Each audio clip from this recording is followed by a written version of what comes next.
I'm going to teach you how to build muscle with kettlebells. One of the biggest myths in kettlebell training is that you can't build muscle with kettlebells, but that's absolutely not true. In the last year since starting kettlebells, I've put on 25 pounds of muscle, and I didn't do it by doing anything fancy, just straightforward, consistent kettlebell exercises. So in this video, I want to teach you 3 essential principles, but very simple principles on how you can also build muscle with kettlebells and transform your life. Building muscle obviously, makes you a bit more giddy when you look at the mirror, but it also has so many benefits as it protects against all-cause mortality, and it helps you feel better day to day in terms of your sleep and energy and mood. And it just helps you move better in functional daily life. So muscle is great for both aesthetic, vain reasons that we're all guilty of, and really, transformative functional life reasons. So it's just a really important endeavor to go on. And after watching this video, I feel very confident that you'll have the tools to build muscle with kettlebells. So the first essential principle is to pick the most bang for your buck exercises. The real power of kettlebells is that every major exercise of kettlebells trains the full body. It might focus on a handful of aspects of the body, but it really trains almost every muscle of the body with every major exercise. Once you string together a handful of these full body, high bang for your buck exercises, now you have a program where every workout and even every exercise really tries to put on muscle from head to toe. And that becomes really powerful as that compounds over time. So instead of having like a bicep day or a chest day or even a push or pull day, every day is a full body day where you train your entire body. And what are, some of these exercises? So this is like your kettlebell cleans, your kettlebell presses, your kettlebell squats, your kettlebell carries, kettlebell deadlifts, kettlebell swings. So these are exercises that, while they might focus on an aspect of the body, like a kettlebell press obviously is going to train more of your upper body. Just the stability when you're doing a standing press, that's going to, build some muscle in your lower body, like your glutes. And then, a kettlebell clean, while that's a hinging movement, that's still going to build muscle in your upper back just from, that stabilization needed. And then kettlebell carries, you're walking, but again, that stability, you're going to build muscle in like your shoulders, your back, all of that. So pretty much, that 25 pounds of muscle I mentioned, I built that from just a handful of bang for your buck exercises, especially the kettlebell clean and press, and especially the kettlebell carry. Those, were really up there. And so, yeah, I think that's the key. And there are great workout programs with just, a couple of kettlebell exercises. The workout program I just released has 6 kettlebell exercises total, and that's, that covers the entire program. So, when you pick these bang for your buck, full body exercises, with every single exercise and every single workout, you're building, you're bringing the stimuli to your full body that, hey, I want to build muscle in every part of my body. And you compound this with each workout, you're setting yourself up for incredible success. And you'll be shocked at how transformative anywhere from 2 to 6 kettlebell exercises can do for your life. And that just feels good, like you don't want to go into the gym and just like focus on one body part and then have to go in and get another. Like if you're just a regular person, if you're a bodybuilder, that's what you need to do. But if you're a regular person, you want to go to every workout knowing that, hey, I'm like just building my entire body every single time. I do that 2 to 3 times a week. Within 30 days, 60 days, 90 days, especially a year, you're going to absolutely transform your body and transform your life. So that's the first and most important principle. The second essential principle is focusing on progressive overload. And what does that mean? That essentially means that, first, let's say people pick the right exercises, but what often happens is that people then pick the right exercises, but they stick to like the same workout.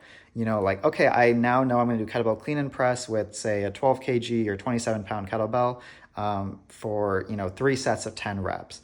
But then they do that, and that works for a little bit because you're challenging your body, but then they never change. They use the exact same weight, sets, reps, rest time, form, all of that.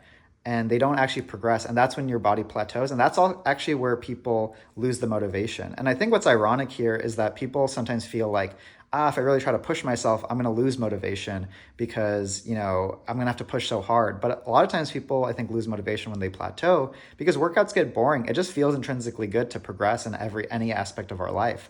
So progression is fun. And I think it's one of the most fulfilling parts of resistance training in general, not just kettlebell training. But to get specific, there are 5 ways to progressively overload to help you build muscle. And that progressive overload is going to, give your body the signal that I need to build muscle. So the first and most obvious is to increase weight. So, when let's say again, you're doing clean and press with 12 kilograms for 3 sets of 10. Let's say that 3 sets of 10 starts to become very easy. Now what you can do is you can jump up the weight. Maybe now you you up it by 2 kilograms or 4 to 5 pounds, and you repeat that same workout. And now you've progressed. Now you're stronger, it's heavier, you're going to give your muscle that signal.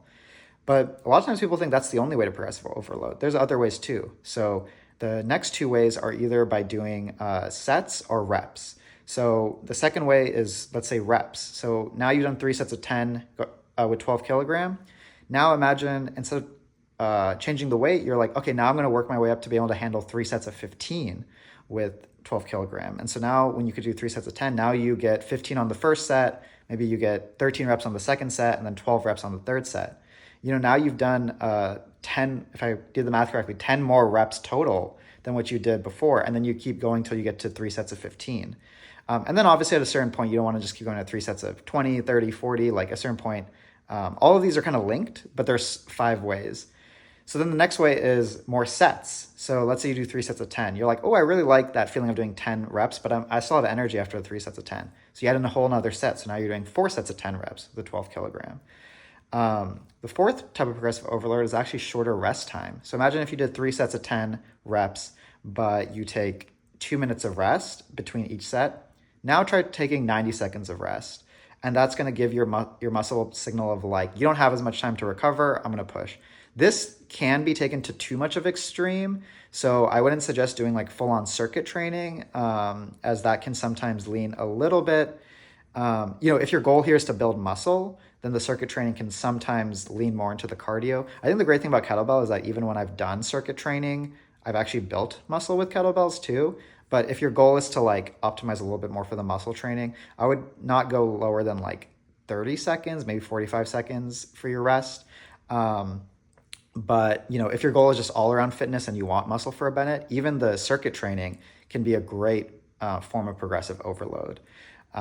So yeah, I would say playing around with the rest time and just trying to be able to give your muscle less rest to get to continue progressing.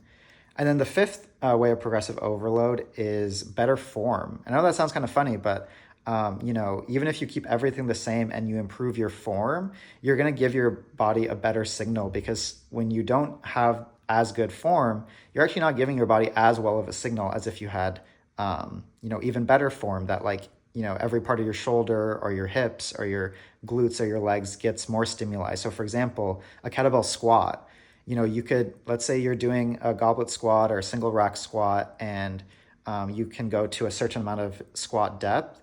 Now, if you try to, keep everything the same once that gets easy, but you actually try to go a little further, every time. And this can be a really cool way to challenge the body. So another way I like to do is for kettlebell clean and press. Sometimes if I don't feel like progressing in all these other ways, I'll put the kettlebell a little bit more to the opposite side. So for example, if I'm kettlebell clean and pressing with my right arm, and I'll move the kettlebell to my left side, so there's a bit more of a rotation, like a longer cross-body pull. And I notice even that challenges my body in different ways. And that also requires better form to really I made the exercise harder, and so I need better form to continue with that workout. So those are 5 forms of progressive overload, and that's going to be an essential way to build muscle, because after the initial spurt of you just starting a workout plan, you need to keep challenging your body in some type of way. And the exciting thing is there's many different ways to do it. And, sometimes it's based off mood or even personality or just season of life. I go through periods where I really like to up the strength and keep trying to use bigger and bigger kettlebells. And other times, sometimes that takes too much mental energy to hype myself up for just really pushing the weight. So I keep the same weight I've been using, but I go a little longer or I rest a little less. So all types of different ways to progressive overload. I would say probably don't change the progressive overload workout to workout. It's nice to do little phases. So maybe 3 weeks in one type of progressive overload, 3 weeks in another. That's probably the best way to do it, but experiment for yourself. And then finally, the third essential principle is to be calorie conscious and protein conscious. So, with other types of goals like like strength, for example, you actually don't need to think as much about nutrition because you're more teaching your body how to just get stronger. But if you're specifically trying to build muscle, there is a nutrition component involved, and you don't need to eat crazy large pizzas just to put on muscle and go into insane bulking season.